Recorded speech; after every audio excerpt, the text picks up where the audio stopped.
여러분, 60억 달러는 우리 돈으로 무려 8조 원이 넘는 엄청난 금액입니다. 이 어마어마한 돈을 한순간에 유상증자로 찍어내겠다고 발표한 기업이 있습니다. 바로 우리가 이전에 한번 깊게 다뤄봤던 기업, 아이렌입니다. 도대체 이 회사는 무슨 자신감으로 기존 주주들의 뒤통수를 때리는 이런 결정을 내린 걸까요? 이게 단순한 주주가치 희석일까요? 아니면 인공지능 시대를 완전히 장악하겠다는 선전포고일까요? 오늘 우리는 아이렌이 던진 이 거대한 도박의 실체를 아주 밑바닥까지 파헤쳐 볼 겁니다. 지금 시장에서는 비명이 터져나오고 있습니다. 하지만 그 비명 뒤에 숨겨진 아이렌의 진짜 설계도를 들여다보면 어쩌면 소름 돋는 미래가 보일지도 모릅니다. GPU 리치와 그린 에너지 데이터 센터라는 아주 독특한 포지션을 구축하려는 이들의 전략, 지금부터 단 하나의 디테일도 놓치지 않고 전부 털어드리겠습니다.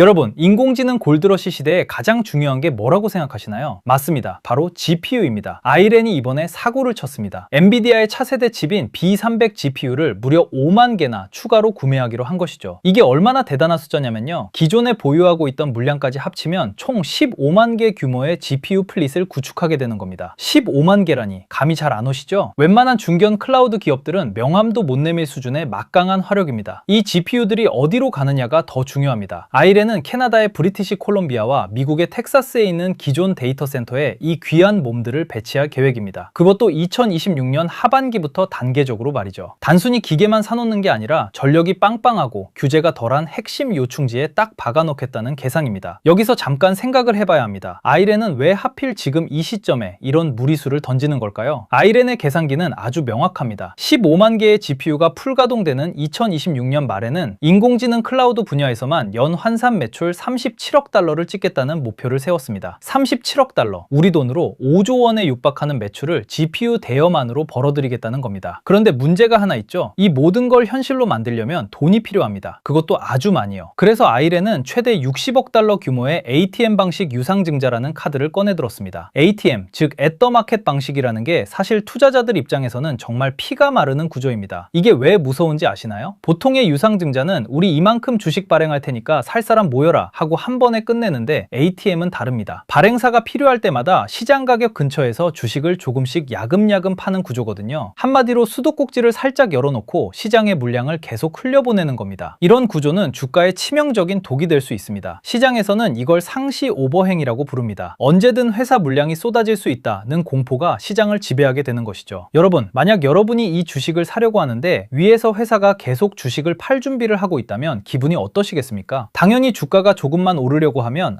또 회사에서 물량 나오겠네 하면서 매수세가 꺾이게 마련입니다. 밸류에이션이 단기간에 치고 나가기 어려운 일종의 보이지 않는 천장이 생겨버리는 셈이죠. 심지어 중장기 투자자들도 진입 타이밍을 뒤로 미루게 만듭니다. 굳이 지금 사야 하나? ATM 물량 다 소화될 때까지 기다려보자 하는 심리가 작동하거든요. 결국 거래 구조가 단타나 뉴스 트레이딩 중심으로 변질될 위험이 큽니다. 실제로 연구 결과를 보면요, ATM을 적극적으로 활용하는 기업들은 보통 규모가 작거나 수익성이 낮고 정보의 비대칭성이 큰 경우가 많다는 통계가 있습니다. 아이렌 역시 아직 인공지능 클라우드에서 고마진 현금 흐름을 증명하지 못한 상태라 시장의 시선이 더욱 따가울 수밖에 없습니다. 게다가 60억 달러라는 수치 자체가 주는 압박감이 상당합니다. 실제로 이 돈을 다 쓰지 않더라도 언제든 60억 달러어치 주식을 새로 찍어낼 수 있다는 옵션이 열려있다는 사실만으로도 주당 순이익인 EPS와 주당 순자산인 BPS에 대한 불확실성이 커집니다. 애널리스트들도 이런 기업에 대해서는 목표 주가를 보수적으로 잡을 수밖에 없죠. 한마디로 존재 자체만으로도 구조적인 디스카운트, 즉 제값을 못 받는 구간에 진입하게 된 겁니다. 여기서 우리가 더 깊게 들어가 봐야 할 지점이 있습니다. 바로 아이렌이 제시한 37억 달러 매출의 실현 가능성입니다. 15만 개 GPU를 기준으로 단순하게 나눠보면요, GPU 한 개당 연간 약 24,600달러 정도의 매출을 올려야 한다는 계산이 나옵니다. 그런데 여러분, 이게 말처럼 쉬운 게 아닙니다. 실제 클라우드 요금 체계나 가동률, 그리고 어떤 고객을 유치하느냐에 따라 이 수치는 천차만별로 달라질 수 있거든요. 만약에 말입니다, 2026년 말에 뚜껑을 열었는데 매출이 가이던스에 훨씬 못 미친다면 어떻게 될까요? 상상만 해도 끔찍합니다. 과도하게 늘려놓은 설비, 이미 조각조각 희석된 지분, 그런데 정작 현금은 안 들어오는 최악의 삼박자가 완성되는 겁니다. 그렇게 되면 시장은 아이렌을 미래 성장주가 아니라 과잉 투자에 빠진 저수익 데이터 센터 기업으로 재평가하며 무섭게 내칠 겁니다. 지금의 지분 이석은 결국 우리가 이만큼 돈을 벌어올 수 있다는 약속에 대한 대한 선배팅인데 그 약속이 깨지는 순간 추락의 속도는 남들보다 몇 배는 더 빠를 수밖에 없습니다. 재무 구조를 뜯어보면 더 아찔합니다. 아이렌은 이미 지난 8달 동안 고객 선수금, 전환사채, GPU 리스 등으로 무려 93억 달러를 끌어모았습니다. 여기에 이번 60억 달러 ATM까지 더해지면요, 총 잠재 투자 규모가 150억 달러, 그러니까 20조 원 레벨로 올라갑니다. 이건 단순히 비트코인 채굴하던 회사가 하는 투자 수준이 아닙니다. 중대형급 인공지능 클라우드 인프라 사업자로 점프하겠다는 말 그대로 인생을 건 도박입니다. 특히 전환사채와 리스 구조의 숨은 리스크를 조심해야 합니다. 전환사채는 주가가 오르면 주식으로 전환되면서 주주 가치를 또 희석시키고, GPU 리스는 초기 비용은 줄여주지만 가동률이 떨어지는 순간 무거운 고정비로 변해 마진을 갉아먹습니다. 자본 구조 자체가 업황이 좋을 때는 엄청난 레버리지 효과를 내며 폭발하지만 조금이라도 삐끗하면 이중으로 타격을 받는 구조라는 점을 우리는 반드시 기억해야 합니다. 자, 그렇다면 비즈니스 모델 쪽은 어떨까요? GPU가 많다고 무조건 고수익으로 이어질까요? 절대 아닙니다. 이번에 아이렌이 도입하려는 엔비디아의 B300은 정말 괴물 같은 성능을 자랑합니다. 하지만 GPU를 많이 가진 것과 그걸 비싼 값에 빌려주는 건 완전히 다른 영역입니다. 고객을 확보하고 소프트웨어를 최적화하고 네트워크와 스토리지를 효율적으로 관리하는 능력이 뒷받침되어야 하거든요. 아이렌은 원래 비트코인 채굴로 시작한 회사입니다. 지금은 재생에너지를 기반으로 한 인공지능 인프라 기업으로 변신하려고 애쓰고 있죠. 이 과정에서 GPU 활용률을 얼마나 빨리 끌어올리느냐가 생사 기로를 결정할 겁니다. 그 전까지는 장보상의 자산은 산더미처럼 쌓여 있는데 매출은 찔끔 나오는 아주 낮은 자산 수익률 구간을 견뎌내야 합니다. 이 지루하고 고통스러운 구간에서 시장이 프리미엄을 줄까요? 쉽지 않을 겁니다. 경쟁 상황도 만만치 않습니다. 엔비디아의 GPU를 사가는 큰 손들은 대부분 구글이나 마이크로소프트 같은 빅테크